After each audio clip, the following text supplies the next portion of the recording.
ਸਤਿ ਸ਼੍ਰੀ ਅਕਾਲ ਦੋਸਤੋ, ਪਿਆਰ ਭਰੀ ਫਤਿਹ। ਗੁਰੂ ਕਰ ਇੱਕ ਵਾਰ ਫਿਰ ਤੋਂ ਤੁਹਾਡਾ ਸਾਰੇ ਚੈਨਲ ਸਵਾਗਤ ਹੈ। ਤੁਸੀਂ ਜੁੜ ਗਏ ਤੀਰਥ ਵਣ ਦੇ ਨਾਲ। ਇਹ ਵੀਡੀਓ ਸਮਰਾਟ ਅਸ਼ੋਕ ਤੇ ਆ, ਸਮਰਾਟ ਅਸ਼ੋਕ ਦੇ ਜੀਵਨ ਤੇ ਆ ਤੇ ਸਮਰਾਟ ਅਸ਼ੋਕ ਦਾ ਜੋ ਕਲਿੰਗਾ ਨਾਲ ਸੰਬੰਧ ਸੀ ਉਸ ਤੇ ਵੀਡੀਓ ਆ। ਵੀਡੀਓ ਦੇਖੋ, ਵਿਚਾਰ ਜ਼ਰੂਰ ਕਮੈਂਟ ਬਾਕਸ ਵਿੱਚ ਸਾਂਝੇ ਕਰੋ।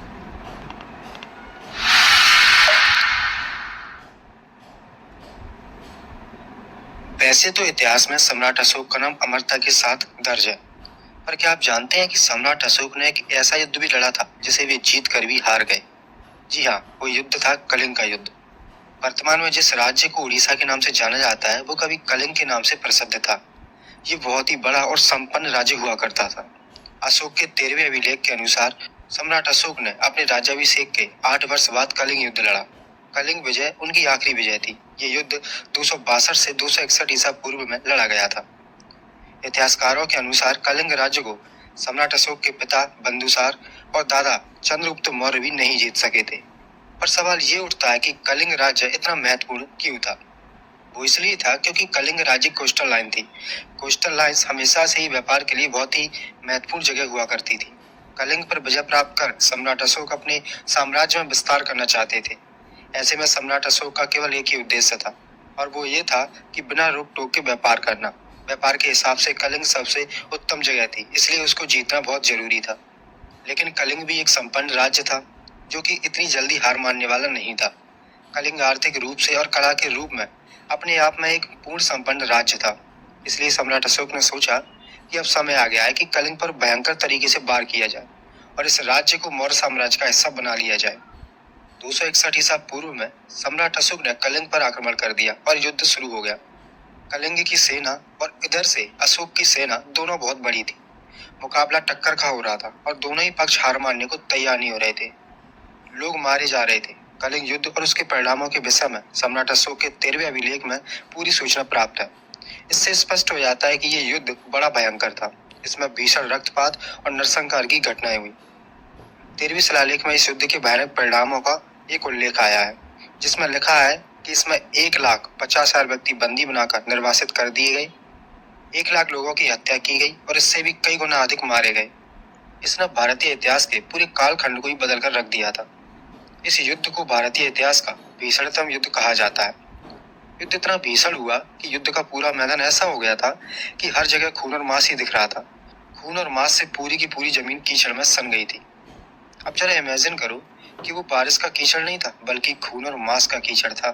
सम्राट अशोक ने इस दृश्य को अपनी आंखों से देखा। ये बहुत ही खतरनाक नजारा था। जब अशोक ने इस दृश्य को अपनी आंखों से देखा तो पूरी तरह हिल गए। इससे वो अंदर ही अंदर टूट गए। कलिंग युद्ध दुनिया का एकमात्र युद्ध था जहां विजेता ने अपनी तलवार छोड़ दी और कभी युद्ध न करने का फैसला लिया। सम्राट अशोक ने बौद्ध धर्म अपनाने का फैसला किया और भारत और पड़ोसी देशों में बौद्ध धर्म के प्रचार के लिए एक मिशन शुरू किया। युद्ध में विजयी होने के बाद भी महान सम्राट असंतुष्ट और निराश थे। सम्राट अशोक ने हिमालय से सिलोन और ग्रीस से बर्मा तक बौद्ध धर्म के प्रसार में महत्वपूर्ण भूमिका निभाई। युद्ध के बाद सम्राट अशोक बौद्ध धर्म के अनुयायी बन गए। अशोक ने खुद से वादा किया कि वो कभी भी हिंसा के रास्ते पर नहीं चलेंगे। उन्होंने साम्राज्य के सैन्य विस्तार को समाप्त कर दिया और इन्हीं कारणों से कलिंग युद्ध अशोक का गद्दी संभालने के बाद प्रथम और अंतिम युद्ध बना। पीछे मैंने कहा था कि इस भीषणतम युद्ध के कारण सम्राट अशोक ने अपनी तलवार छोड़ दी और बुद्ध के शरण में चले गए, यानी कि बौद्ध धर्म अपना लिया। लेकिन ऐसा बिल्कुल नहीं था। उन्होंने बौद्ध धर्म नहीं अपनाया था बल्कि वो बौद्ध पहले से ही थे जब कलिंग का युद्ध हुआ ही नहीं था। इसके बारे में आगे बात करेंगे। तो एक दिन सम्राट अशोक अपने शिविर में उदास बैठे थे। वे सोच रहे थे कि दोनों ओर से लाखों सैनिक मारे जा चुके पर आज तक युद्ध का कोई फैसला नहीं हो सका। युद्ध भूमि पर खून से लथपथ लाखों शव पड़े, हजारों घायल पानी पानी कहकर तड़प रहे, करा रहे। उनकी ये दशा देखकर सम्राट अशोक का दिल भर आया। राज्य पाने के लिए उन्होंने कितने लोगों की हत्या कर दी। तभी उन्होंने देखा कुछ बौद्ध भिक्षु घायलों को पानी पिला रहे थे, उनके घावों पर मरहम पट्टी कर रहे थे। सम्राट उनके सामने घुटने टेक कर बैठ गए और कहने लगे, मैं अपराधी हूँ देव, मेरे हृदय को शांति दीजिए भिक्षुवर। उन्होंने कहा, धम्म ही तुम्हारे हृदय को शांति दे सकता है, सो तुम बुद्ध की शरण में आ जाओ। तो कलिंग युद्ध के बाद सम्राट अशोक ने कोई युद्ध नहीं लड़ा। उन्होंने अपनी प्रजा की भलाई और कल्याण में अपना जीवन बिताया। शांति और अहिंसा के धम्म को देश भर में फैलाया। इतना ही नहीं, उसे दूर देशों तक भी पहुंचाया। सम्राट अशोक कलिंग युद्ध के दौरान बहुत भीषण रक्तपात से बहुत दुखी हो गए थे उन्हें लाखों लोगों के मरने पर बहुत अफसोस हुआ और उसके बाद उन्होंने बौद्ध धर्म अपना लिया था। ये भी कहा जाता है कि बौद्ध धर्म अपना लेने के बाद अशोक हर तरह की हिंसा से दूर हो गए थे। लेकिन इतिहास के कुछ पन्नों में अलग तस्वीर दिखती है। अब समय आ गया है कि तथ्यों को उजागर किया जाए और उस झूठ का प्रतिकार किया जाए जो हमें पीढ़ियों से हमारे स्कूलों में सिखाया जा रहा है। हाँ, भारतीय इतिहास का अधिकांश भाग स्पष्ट है ही नहीं, क्योंकि उनमें कुछ लोगों द्वारा हेरफेर किया गया है जो आजादी के बाद सत्ता में आए थे। नजर आता है कि सम्राट ने कलिंग पर जीत के बाद नहीं, बल्कि उससे काफी पहले बौद्ध धर्म अपना लिया था, क्योंकि उनके पुरखे राजे महाराजे सब श्रवण परंपरा से थे। तो बुद्ध धर्म को ग्रहण करना या उसे अपनाना, ये बात कुछ जमी नहीं। ये कहानी बिल्कुल झूठ है कि सम्राट अशोक ने बौद्ध धर्म को अपनाया था, क्योंकि वो तो शुरू से ही बौद्ध थे। उनके पिता बिंदुसार और उनके पूर्वज पहले से ही बौद्ध थे। इसलिए अशोक का बाद में बौद्ध धर्म अपनाने की कहानी झूठी साबित होती है। अशोक की मृत्यु के बाद उनके उत्तराधिकारी मौर्य राजा लगभग 52 साल तक मगध में शासक रहे। बिंदुसार से लेकर अशोक के पुत्र कुणाल और उनके वंशज बृहद्रथ सभी बौद्ध राजा रहे। सम्राट अशोक कलिंग विजय से पहले एक साम्राज्यवादी थे, लेकिन विजय के बाद वे एक आदर्श मानव बने। इनके व्यक्तित्व में विशेष गुणों का विकास हो गया था। सत्य, दया, उदारता आदि विशेष गुण उन्होंने अपना लिए थे। कलिंग युद्ध के बाद उन्होंने दिग्विजय की नीति त्याग दी और अपने पूर्वजों की तरह बौद्ध धर्म के प्रचार प्रसार में मन लगाया।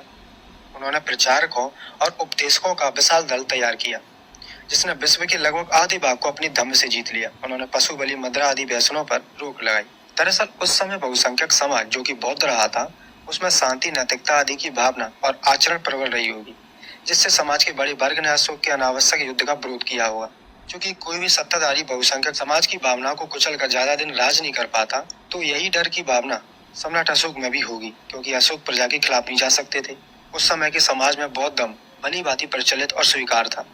इसलिए जब सम्राट अशोक ने बौद्ध धर्म को राजधर्म बनाया, तो समाज में उनका स्वागत हुआ और इसी के चलते वो चीन, जापान, कोरिया आदि दूर देशों तक बौद्ध धर्म का प्रचार प्रसार कर पाए।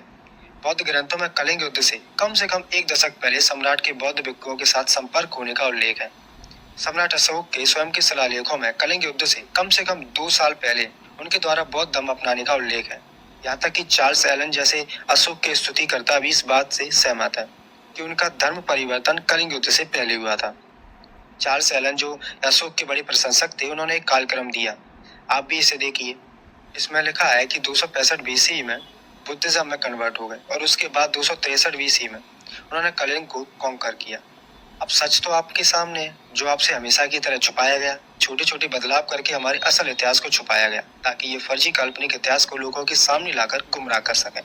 वैसे भी कलम इन्हीं के हाथों में थी, तो जो उनके बंगड़ी दिमाग में आया लिखते गए और भारतीय इतिहास को तहस नहस कर डाला।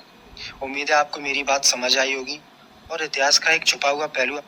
ਸੀ सम्राट अशोक बारे वो वीडियो ਜਿਹੜਾ कलिंग युद्ध ਜਿੱਤ ਕੇ ਵੀ ਹਾਰ ਗਿਆ, ਉਹ ਹਾਰਨ ਦੀ ਕੀ ਵਜ੍ਹਾ ਸੀ? सम्राट अशोक ਦੇ ਜੀਵਨ ਦੀ ਤੇ ਉਹ ਬੁੱਧ ਧਰਮ ਵਿੱਚ ਕਦੋਂ ਆਇਆ, ਜਾਂ ਉਹਨੇ ਬੌਧ ਧਰਮ ਦੇ ਵਿੱਚ ਜਨਮ ਤੋਂ ਐਂਟਰੀ ਕੀਤੀ, ਜਾਂ ਆਪਣੀ ਆਖਰੀ ਸਮੇਂ ਉਹ ਬੌਧ ਧਰਮ ਵਿੱਚ ਆਇਆ, ਜਾਂ ਫਿਰ ਸ਼ੁਰੂ ਤੋਂ ਹੀ ਉਹ ਬੌਧ ਧਰਮ ਦੇ ਵਿੱਚ ਸੀ। ਕਿੰਨਾ ਸੱਚ ਆ ਕਿੰਨਾ ਝੂਠ ਆ ਵੀਡੀਓ ਵਿੱਚ ਜ਼ਰੂਰ ਦੇਖਿਓ कि वीडियो पूरी जरूर देखियो, स्किप ना करियो, क्योंकि वीडियो विच जो इतिहास है असल इतिहास है तुसीं हुण तक जो पढ़ते आए हो वो सिर्फ एक बड़े हुक्मरानां ने लिखिया होया, जिन्होंने बस अपने आप नूं वड्डा लिखिया। असल इतिहास साडे तो लुकाया गया। सो वीडियो काम दी आ, तुहाडे काम दी आ, तुहाडे बच्चों के काम दी आ। तुहानूं अपने इतिहास की नॉलेज जरूर होनी चाहिए है। वीडियो के विचार जरूर साझे करियो। सत श्री अकाल।